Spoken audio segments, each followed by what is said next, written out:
बेटियों को ऐसे वस्त्र हरण करके वापस निकालना पड़ा। राम की तस्वीर थी, उन्होंने भी पुलिस वाले प्रशासन ने उसको पत्थर मतलब लेके पैरों में कुचला और उस राम की तस्वीर अब बोलते हैं कि वो राम राज्य, तो राम राज्य में ये महिला का वस्त्र हरण क्यों हो रहा है? योगी इस वक्त हूँ शहीद स्मारक जयपुर पर। शहीद स्मारक वही शहीद स्मारक जिसपे राजस्थान के निवासी है वो धरना प्रदर्शन के लिए पधारते हैं सरकार से अपनी मांगों के लिए। तो आज हम शाम का वक्त है अभी और शहीद स्मारक जयपुर पर देखेंगे, जिसमें है एक तरफ है जो राजीव गांधी युवा मित्र है उनका धरना चल रहा है, करीब 33 दिन हो गए हैं। वहीं दूसरी तरफ है जो एडिशनल शिक्षक है वो अपनी नियुक्ति के लिए वो भी लगातार धरना दे रहे हैं।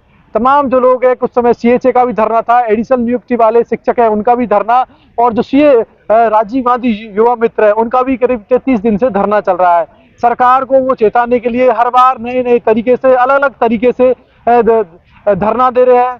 कैंडल मार्च हो या जो मंत्री है उनके आवासों पर धरना देना, तमाम जो अधिकारी है उनको ज्ञापन देना, तो ऐसे ही अनेकों तरीके से उन्होंने अपना जो धरना प्रदर्शन है वो लगातार चला रखा है। उनमें है जो राजीव गांधी युवा मित्र थे उनके करीब एक जो उनका साथी था उनकी जो सदमे में मृत्यु भी हो गई है, कुछ ऐसा भी हमारे सामने संज्ञान में आया ये चीजें। और वहीं दूसरी तरफ जो क्रूरीलाल मीणा है कृषि मंत्री, उन्होंने भी है जो युवा मित्रों के लिए बोला है कि हम संज्ञान में है हमारा ये मुद्दा, और अगर जो युवा मित्रों की मांगे जायज है तो हम है उनके लिए हक के लिए जो मुख्यमंत्री से सलाह करेंगे और आगे की रणनीति बनाएंगे। लेकिन एक बात हम पूछना चाहते हैं कि क्या अभी तक है 33 दिन से जहां इनका धरना चल रहा है, तम्बू में एक तरह से पूरी तरह देखो किस तरह जो रात में इन्होंने अपना समय गुजारते हैं, यही है जो खाना पीने की व्यवस्था है वो करते, करीब महीने भर से ज्यादा हो गया है। तमाम जो बीचों बीच सेंटर है ये राजधानी जयपुर के, जहां पास में ही मुख्यमंत्री निवास है, एमएलए मंत्री सारे जो विभाग के अधिकारी वो भी बैठते हैं, तब जाके कहीं भी इनका धरना लगातार चल रहा है। लेकिन फिर भी है जो मंत्री है क्रूरीलाल मीणा जी कहते हैं कि हम अगर इनकी मांगे जायज है तो हम बात करेंगे। तो क्या इतने दिनों से क्या इनकी मांगे जायज नहीं है? क्यों इस तरह के जो स्टेटमेंट देते हैं सरकारें, जो सरकार के प्रतिनिधि है कि अगर मांगे जायज है तो हम इसमें आगे कार्रवाई करेंगे और बीच का रास्ता निकालेंगे, लेकिन क्यों इस तरह की नौबत आती है कि राजस्थान का जो युवा है वो धरना देने पर मजबूर होता है? पहले से ही जब इस तरह की भर्तियां निकलती है तो उनमें क्यों इस तरह की पारदर्शिता नहीं रखी जाती है कि हम कंटिन्यू रखेंगे, इनको लगातार स्थायी रखेंगे, क्यों बीच में इनको हटा दिया जाता है? और जब हटा दिया जाता है तो थक हार कर तो युवा है वो धरने पर आते हैं।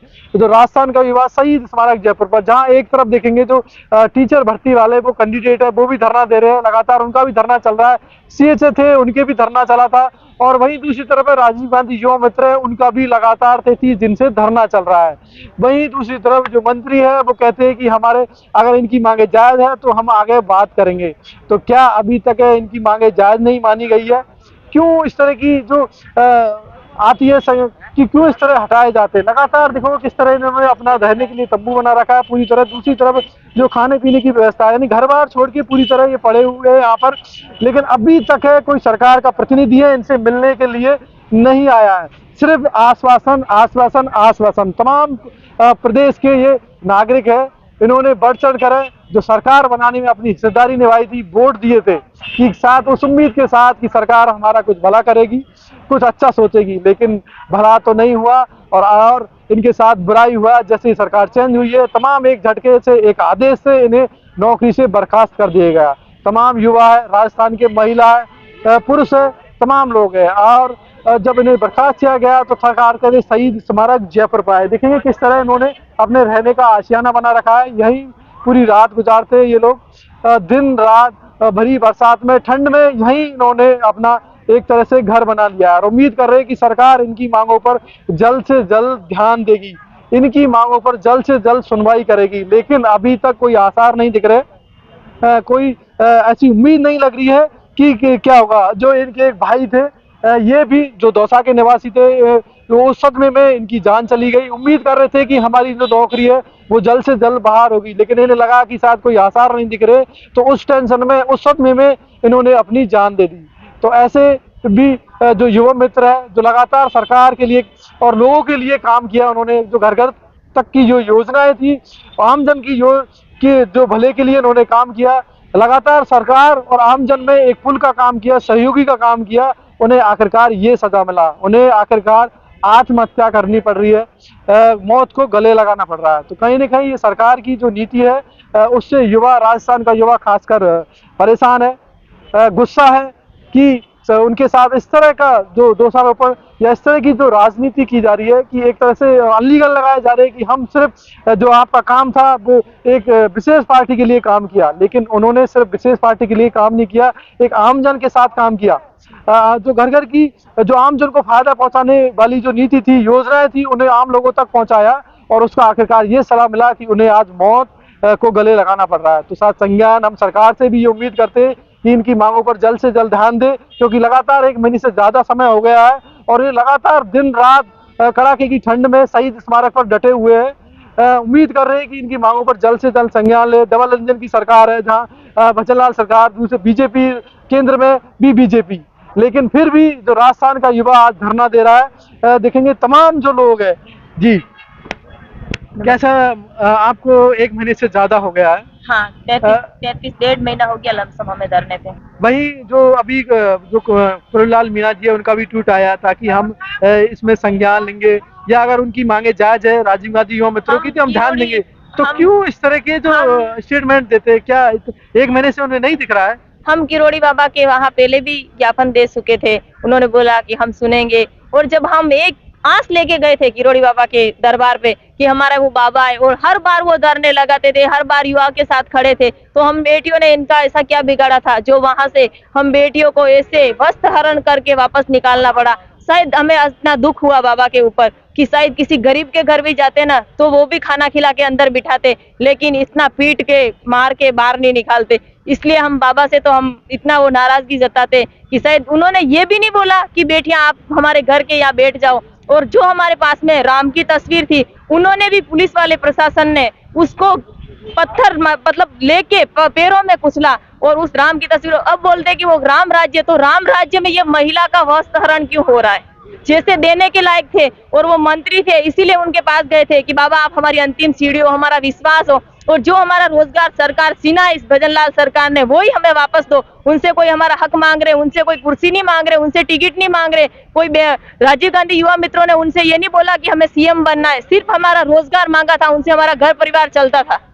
यानी देखेंगे कि वही जो नेता है जब विपक्ष में होते हैं तो सरकार के खिलाफ हल्ला बोलते हैं, धरना प्रदर्शन करते हैं। जहां कुरलाल मीणा थे वो लगातार धरने पर रहे, युवा के साथ रहे जब विपक्ष में थे, लेकिन जब वो सरकार में आ गए हैं तो शायद वो उन युवाओं की अनदेखी कर रहे हैं, क्योंकि वह जो युवा है उन्हें खास प्यार करते थे, उनके प्रति हमदर्दी थी, उनके प्रति उनके काफी जो सवाई माधोपुर से जो काफी वोटों से विजयी भी रहे थे, युवा हमेशा उनका साथ थे और एक तरह से गरीबों के मसीहा भी उन्हें कहा जाता। लेकिन जब वो सरकार में आ गए तो शायद दूरी बना रहे, किनारा कर रहे उन युवाओं से। जब हम गए थे तो चलो कांस्टेबल पुलिस होती तो चलता, चलो हमने कौन सा धरना किया था किरोड़ी बाबा के वहां? ना हमने पोस्टर लगाए थे, ना हमने धरना किया था, ना हमने हल्ला, ऐसा कुछ नहीं किया था। हम सुनसान बैठे थे, सिर्फ हम देश लेडीज थी तो वहां गए थे। तो उन्होंने जो इस तरीके से उस महिला पुलिस ने, जेंट्स पुलिस ने इतना तबीयत से उनको पटक पटक के गाड़ी में घसेड़ के वहां अस्सी सुनसान जगह पे छोड़ के आए, जहां हमारी 2 बहनें बीमार भी हो गई थी, उनको हॉस्पिटल में भर्ती कराया था।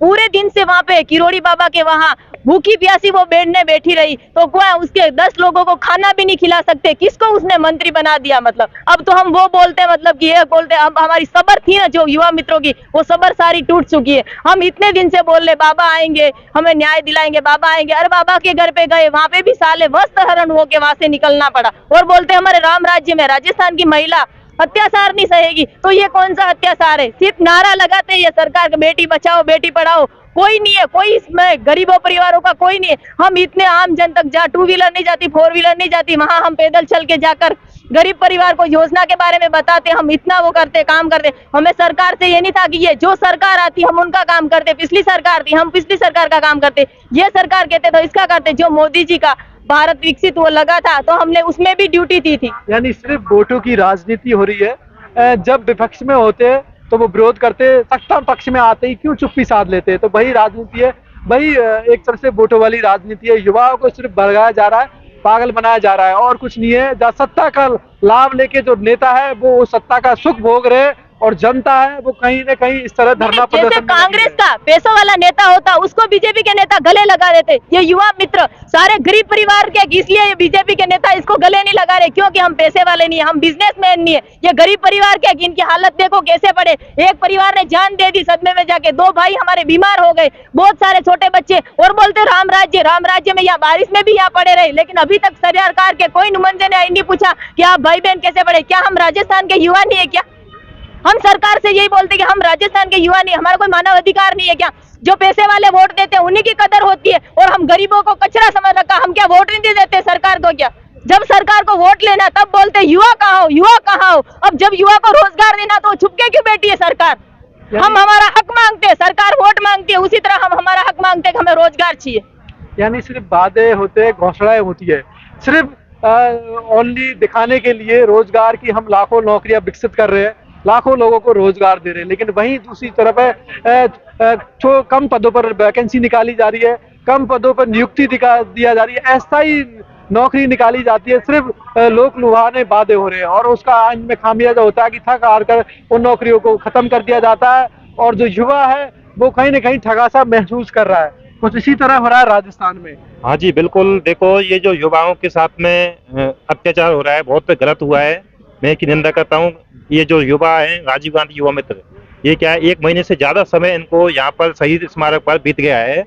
इन कड़ाके की सर्दी में इन्होंने बारिश के मौसम में बहुत दुख झेला। यहाँ पर कुछ महिलाएं बच्चों को लेके पड़ी हैं, और रोजाना यहाँ पर साथी क्या एम्बुलेंस के माध्यम से बीमार होते हैं, उनको हॉस्पिटल एसएमएस पहुंचा जाता है, लेकिन सरकार के कोई भी नुमाइंदे यहाँ बातचीत के लिए नहीं आ रहे हैं। नहीं, इस तरह की जब वैकेंसियां निकलती है तो अगर हटाना ही था तो इस तरह की नौकरियां क्यों दिखाई जाती है कि हम लोगों को रोजगार दे रहे हैं? क्यों इस तरह कुछ पदों पर वैकेंसियां अस्थायी तौर पर या टेम्परेरी बेसिस पे, अगर आपको देना है तो स्थायी दो, नहीं तो मत दो। देखो अब हम जैसे जो गरीब हैं, हमें किसान परिवार के लोग जाता यहाँ पे जो गरीब लोग हैं या किसान परिवार मध्यम वर्ग के लोगों को ये जॉब मिला था, कैसे कैसे जॉब मिला था।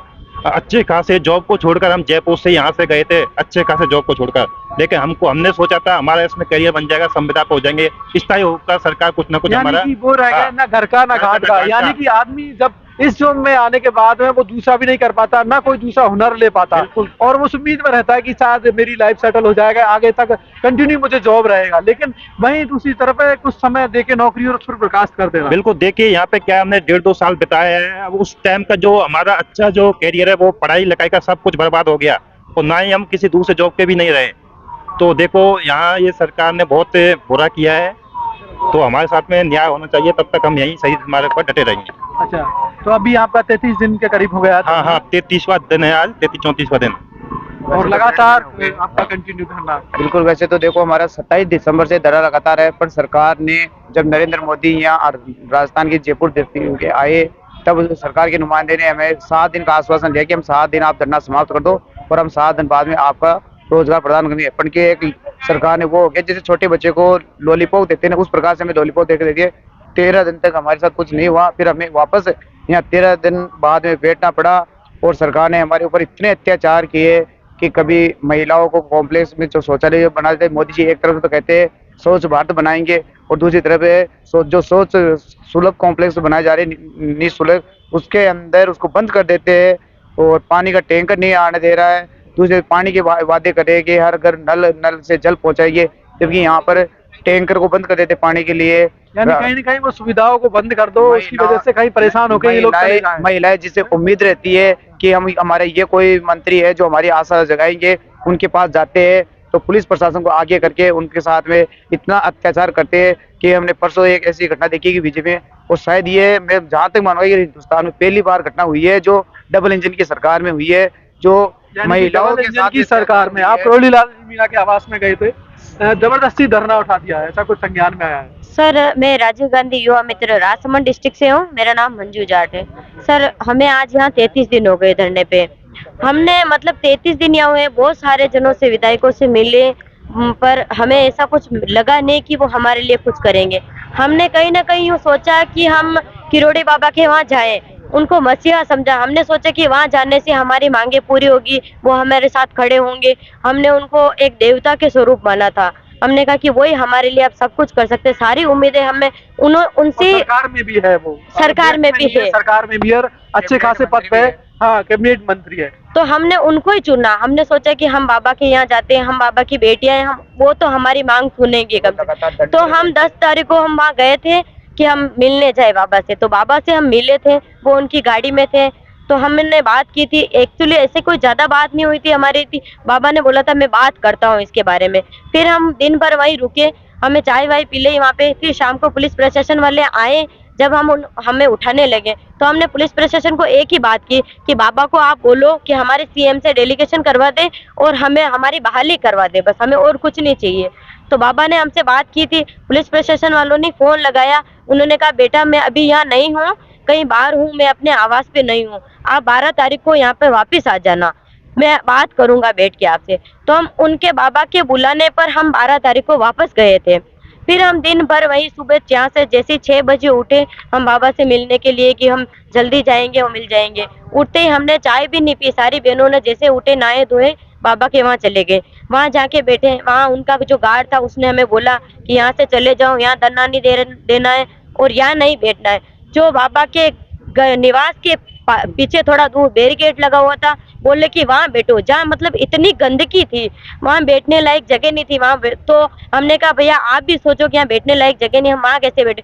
तो उन्होंने हमें मतलब इतना निर्दयपूर्ण जवाब दिया कि कोई मतलब बैठने के लिए, धरने देने के लिए जगह नहीं देखी जाती है, कहीं पे भी बैठे जाते, जगह की ऐसी कोई बात नहीं, लेकिन जहाँ बाबा का निवास होगा, जहाँ हम मांग करने गए, किसी मंदिर के वहाँ जाते तो मंदिर के बाहर ही बैठते ना। शांतिपूर्ण तरीके से आप मांग अपना विरोध के लिए गए, मिलने के लिए गए कोई की उल्लंघन करने या किसी और हमें कोई धरना नहीं देना था, हम बस बाबा के बुलाने पर हम मिलने गए थे, हमें बात करनी थी।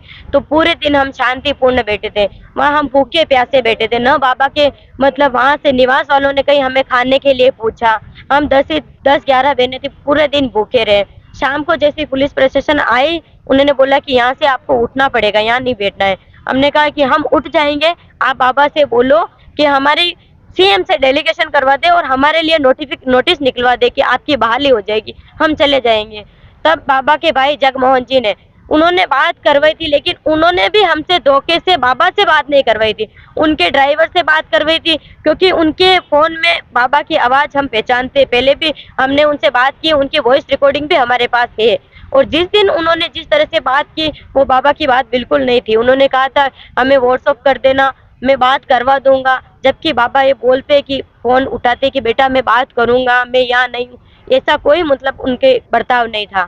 फिर जब रात को जगमोहन जी के बात करवाने पर हमने फोन देखा, ड्राइवर से बात की थी, हमने यही सोचा कि हमें बाबा से ही बात करनी है। फिर पुलिस प्रशासन से भी हमने यही कहा कि हम जब जाएंगे, जब हमें बाबा से मिल जाएंगे और बाबा से हमारी बात हो जाएगी। हम नहीं उठे, 10-11 बजे तक वहीं बैठे रहे भूखे प्यासे। फिर रात को जैसे ही पुलिस आई 11 बजे के बाद, हमें बहुत देर तक उन्होंने मतलब प्रताड़ित किया, यहाँ से उठ जाओ, यहाँ नहीं बैठने देंगे हम, और यहाँ कोई बैठने की जगह नहीं। हमने कहा भैया हम शांतिपूर्वक बैठे ना, हम यहाँ कोई सोसाइटी वाले को परेशान कर रहे हैं, हम बाबा से मिलके चले जाएंगे।